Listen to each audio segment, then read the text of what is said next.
Item ಯಾವುದೇ ಇರಲಿ try ಮಾಡಿ Aachi chicken masala. Trump deadline ನಡುವಲ್ಲೇ ಇರಾನ್ ಜೊತೆ ಸಂಧಾನದ ಸರ್ಕಸ್ ನಡೀತಾ ಇದೆ. ನಾಳೆ ಬೆಳಗ್ಗೆ 5:30 ಒಳಗೆ ಹಾರ್ಮುಜ್ ಜಲಸಂಧಿ ಓಪನ್ ಮಾಡೋದಕ್ಕೆ ಅಂತ ಟ್ರಂಪ್ ಈಗ ಹೊಸ ಡೆಡ್ಲೈನ್ ಕೊಟ್ಟಿದ್ದಾರೆ.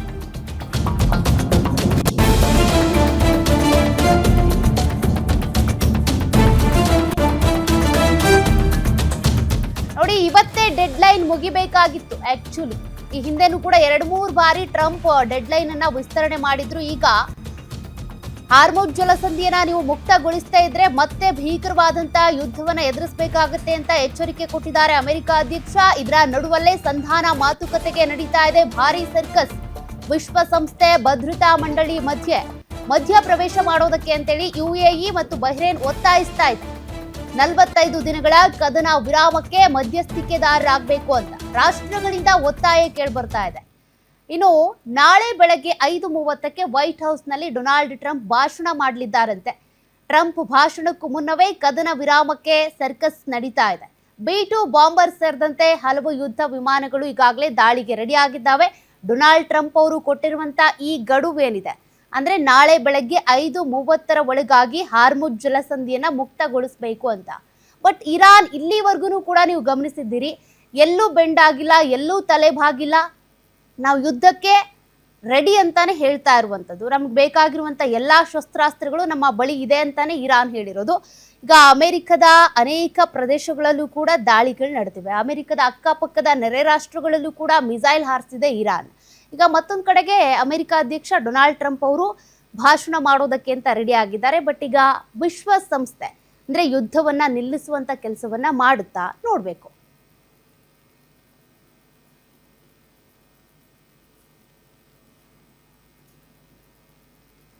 ಮತ್ತಷ್ಟು ಡೀಟೇಲ್ಸ್ ಕೊಡ್ತಾರೆ ಡಿಜಿಟಲ್ ಎಡಿಟರ್ ದಿಲೀಪ್.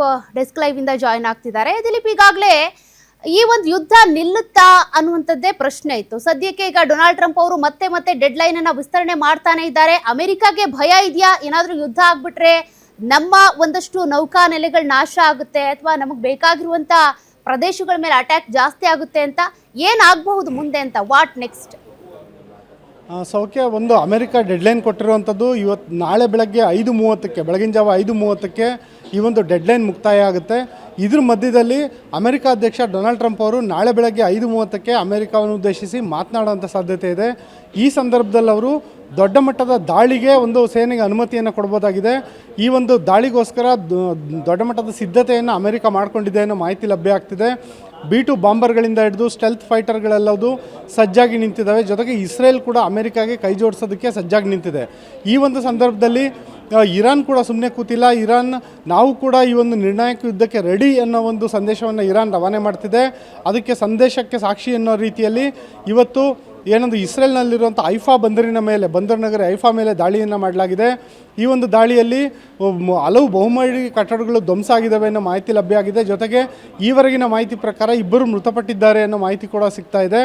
ಇವೆಲ್ಲದರ ಮಧ್ಯೆಯೇ ಒಂದು UAE ಮತ್ತು ಬಹ್ರೇನ್ ದೇಶಗಳ ಮಧ್ಯಸ್ಥಿಕೆಯಲ್ಲಿ ಸಂಧಾನಕ್ಕೂ ಕೂಡ ಮಾತುಕತೆ ನಡೀತಾ ಇದೆ.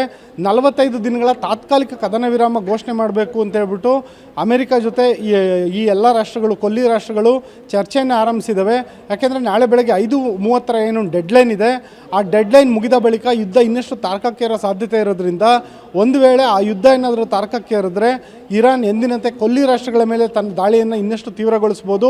ಆ ಕಾರಣದಿಂದಾಗಿ ಕೊಲ್ಲಿ ರಾಷ್ಟ್ರಗಳು ಅಮೆರಿಕ ಮೇಲೆ ಒಂದು ಕದನ ವಿರಾಮಕ್ಕೆ ಒತ್ತಡವನ್ನು ಏರ್ತಿದೆ ಅನ್ನೋ ಮಾಹಿತಿ ಕೂಡ ಲಭ್ಯ ಆಗ್ತಾ ಇದೆ. ಇದೆಲ್ಲದನ್ನು ಸ್ಪಷ್ಟ ಆಗಬೇಕಾದ್ರೆ ಇನ್ನು ಮುಂದಿನ ಒಂದು 18 ಗಂಟೆಗಳೇನಿದೆ ಅದು ಭಾರಿ ನಿರ್ಣಾಯಕ ಅಂತ ಹೇಳ್ಬೋದು. ಸೌಖ್ಯ. ಓಕೆ, ಥ್ಯಾಂಕ್ ಯು ದಿಲೀಪ್ ಮಾಹಿತಿಗೆ.